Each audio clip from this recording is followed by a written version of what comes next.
And now for the moment we've all been waiting for.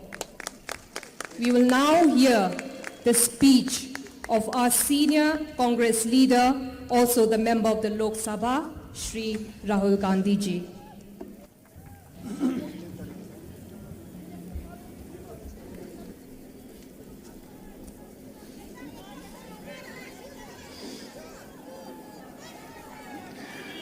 Manish Chatrat ji, Vincent Pala ji, Gaurav Gogoi ji, Dr. Celestine Lingdo ji, Manuel Badwar ji, Srimati Wansuk CM ji, Ronnie Lingdo ji, PNCM ji, John Antonio Lingdo ji, Sanjay Das ji, Ms. Joplin ji, party workers, brothers and sisters, friends from the media. I'd like to welcome all of you here. I'd like to thank you for inviting me here. It's always a pleasure and an honor for me to come to this beautiful state.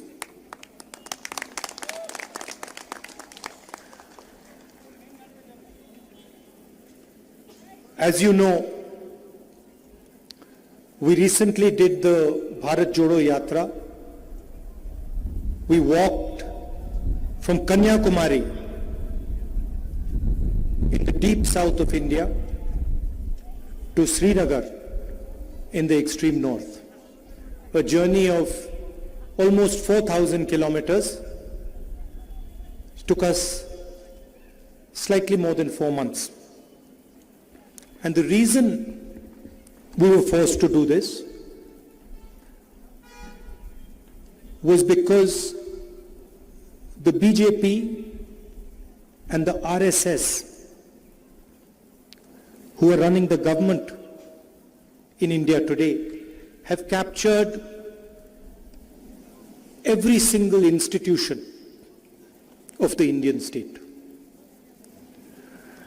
Whether it is Parliament, or it is the media, it is the bureaucracy, the election commission, the judiciary, all these institutions are under pressure, are being attacked by the ideology of the RSS and the BJP.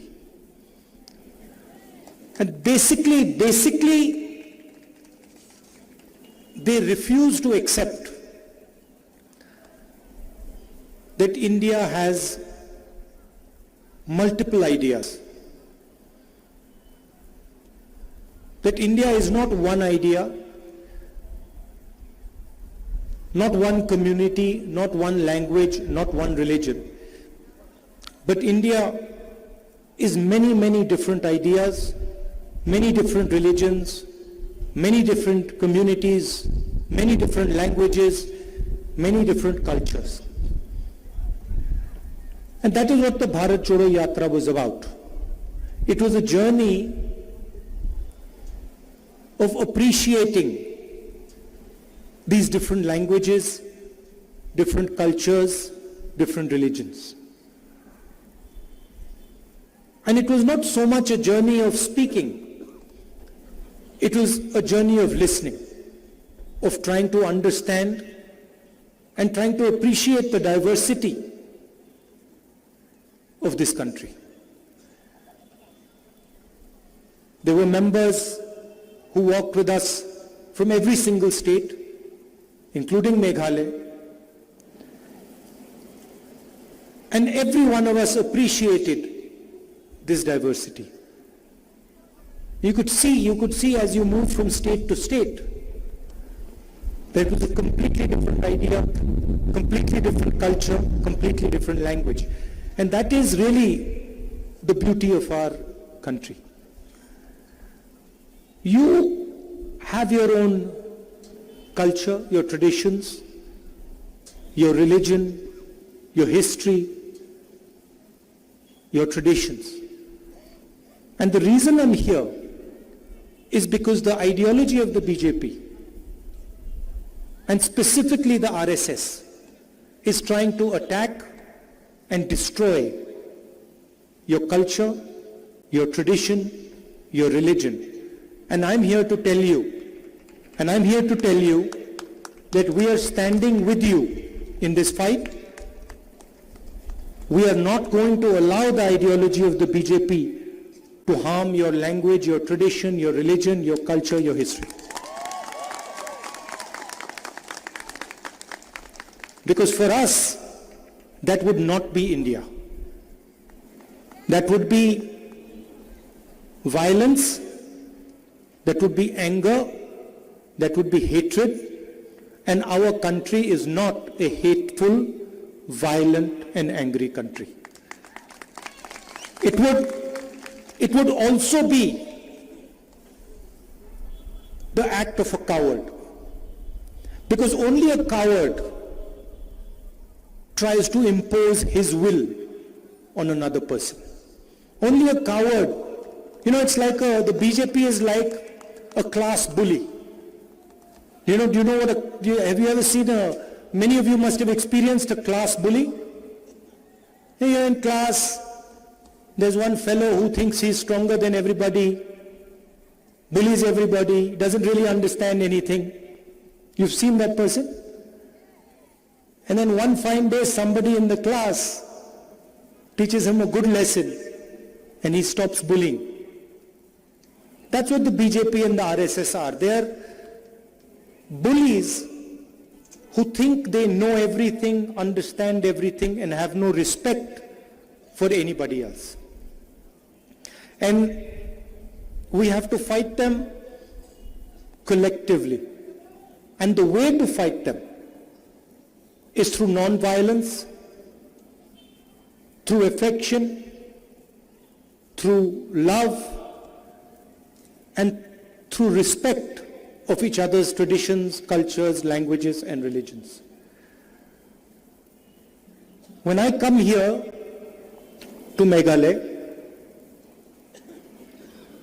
I come here to try and understand your perspective. I come here to try and listen and appreciate your history, your culture, your tradition. I'm wearing this jacket as a sign of respect to your culture and your tradition. Right? And my actions reflect this jacket. So if I was to come here, like the Prime Minister does, and put on this jacket, then attack your religion, attack your culture, attack your history, attack your language, I would be insulting you. Right? So I come here with humility, and I wear this jacket as a sign of respect to you, to your ancestors, to everybody who lived in this state before you. And because I do that, I walk away from Meghalaya with wisdom, with understanding, and with affection. The BJP is attacking all our states. Whether it is Tamil Nadu, Karnataka, Meghalaya, Jammu and Kashmir, Haryana, every single state is being attacked by the RSS. And one idea is being imposed on all these states. And that is, for us, something that we will resist and we will not accept. Of course, you also know the history of the TMC. You know the violence that takes place in Bengal. You know the scams, the Sharda scams that have taken place. So you're aware of their tradition. They came to Goa, spent huge amounts of money in Goa, and the idea was to help the BJP. And this is exactly the idea in Meghalaya. The idea is to ensure, the TMC's idea in Meghalaya is to ensure that the BJP is strengthened and they come to power. With regards to governance in the state, you're aware of what has been happening. You've been seeing the corruption that is taking place. Today we were having a conversation in the car about the dome of the assembly, and the leaders were telling me that, look, they were building the dome of the assembly and the dome of the assembly collapsed. And I asked them jokingly a question. I said, but did it collapse by mistake, or did they collapse it purposely so they could rebuild it? And they laughed and said, oh, we never thought about that. Maybe they collapsed it on purpose so they could rebuild it and spend some more money rebuilding the dome. The same thing happened during COVID. So when the state required support, protection, the government was busy stealing money that was owed to the people of Meghalaya, to the people who died as a result of COVID. Then there was the rice scam, where almost 1 lakh bags of rice that were meant for the PDS of Meghalaya were found in Assam. And of course, the illegal coal scam, where over 13 lakh metric tons of coal has been mined illegally, and 650 crores have been taken away from you. Speaking again about the BJP, you know the communal polarization that they create. You know about the anti-conversion bill in Karnataka. You see on television the mob lynchings that take place. You understand exactly what they're trying to do. You must have heard a few days ago, I made a speech in Parliament, and I asked the Prime Minister some direct questions. I asked the Prime Minister about his relationship with Mr. Adani. We're talking about corruption in Meghalaya, so I'd like to also mention corruption at the center, which is at a scale that has probably never been seen ever in Indian history before. One businessman, close friend of the Prime Minister, goes from being the 609th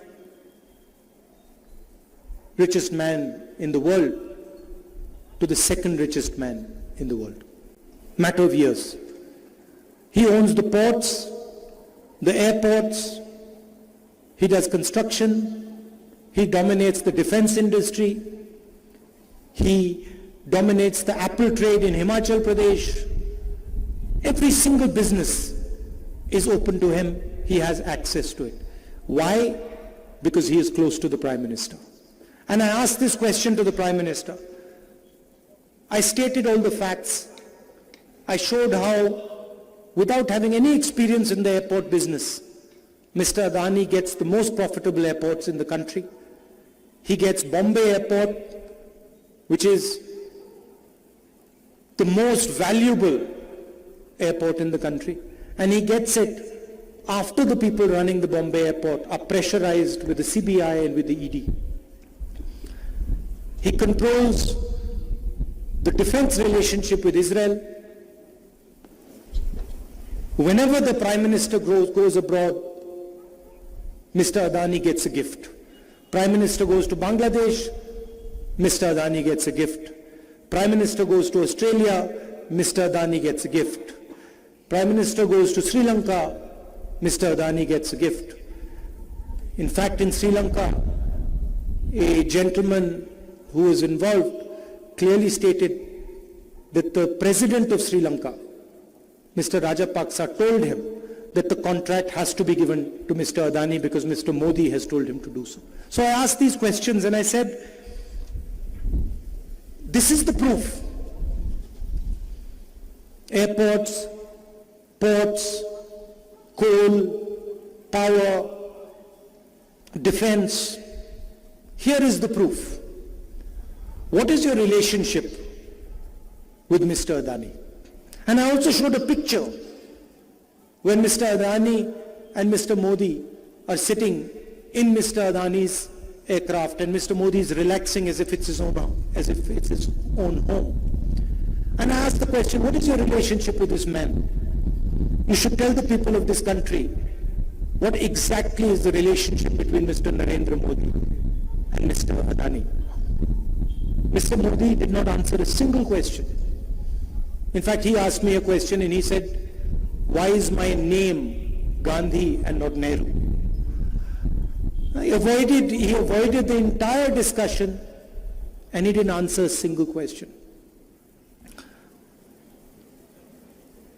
Now, I gave the speech in Parliament and then you notice that Mr. Modi is all over television while he gives his speech. But my speech is nowhere to be seen. It's not visible in the media, not heard about in the newspapers, not seen on the channels. And the reason is that the media of this country is completely controlled by 2 or 3 large industrialists who have a relationship with the Prime Minister. So we can't even express ourselves in the media anymore. And that was one of the reasons we decided to do the Bharat Jodo Yatra, where we listened to the people of this country and we expressed what this country is going through, what this country is feeling.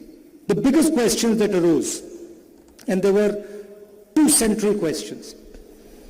The first question that arose was the large-scale unemployment that is taking place in this country. And I'm aware that it is the same issue in Meghalaya, that you have huge amounts of unemployment. And the second issue was the rising prices. Rising prices in petrol, diesel, gas cylinders, and food products in general. And this was the pain that the nation was feeling. Huge rise in prices, massive concentration of wealth in 2 or 3 people's hands, unemployment, and the division and the hatred that the BJP is spreading. And these are some things that we're committed to fighting. Now, I'd like to come to what the Congress party is saying in this beautiful state of yours. First of all, 47 out of our 60 candidates are fresh, young, below the age of 45, and 10 of them are women. And it is our aim to connect to the aspirations of the young voter, to show a youthful Congress party, but also a Congress party that has experience.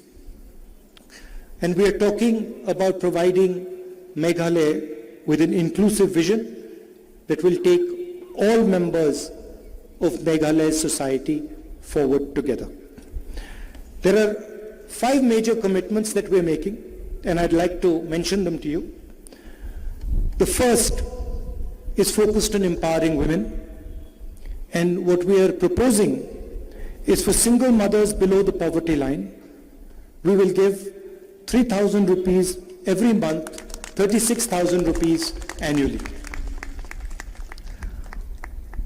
We will target unemployment and give 1 job per household in Meghalaya. We will make sure that the people of Meghalaya get uninterrupted power supply to their houses and to industry. We will fight the menace of drugs and try and provide a drug-free Meghalaya with strict action against peddlers, and we will provide support to those who are addicted to drugs by setting up de-addiction centers. And finally, we will give you a corruption-free Meghalaya with total transparency in all government transactions by bringing in a new law. So, once again, I thank you very much for inviting me here. It's always a pleasure for me to come. And I think the next time I come, I will come when there is no election, and I will spend 5 or 6 days here with you. Spend some time with you and travel a little bit in your beautiful state. To conclude, I'd like to repeat, we are here to defend your culture, to defend your language, to defend your religion. And I'm here as a partner, as a friend, and I come here with humility to learn and to understand from your history, your tradition, and your culture. I request you to support the Congress Party, to vote for our candidates, our young candidates, our experienced candidates, and ensure that we have a thumping majority in the state. Thank you very much. All the best. Jai Hind. Thank you, sir.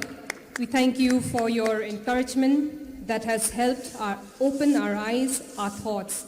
And sir, we look forward for a promising future, and we believe under your guidance and able leadership, all the dreams and visions of the people of Meghalaya will be realized and fulfilled. And once again, there will be unity, strength, and new opportunities.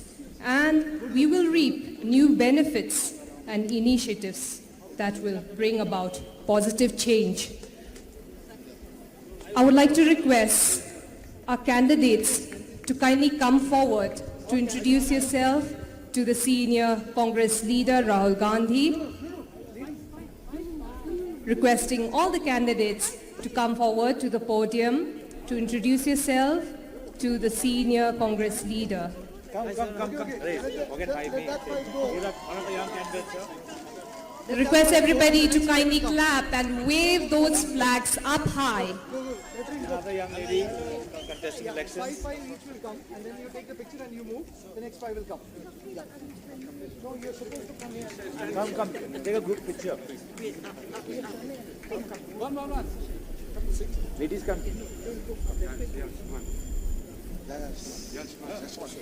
This is the moment we've all been waiting for. Big round of applause to all our candidates as we wish them luck and well for the upcoming elections. Wish all the best. All the best.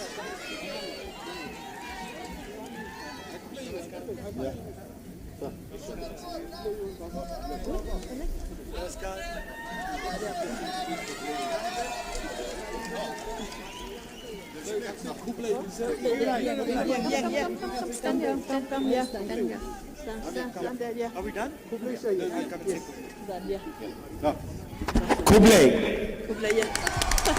Thank you, sir. Thank you. Kublai sir, and we look forward to your visit in the near future. Ha Kakti.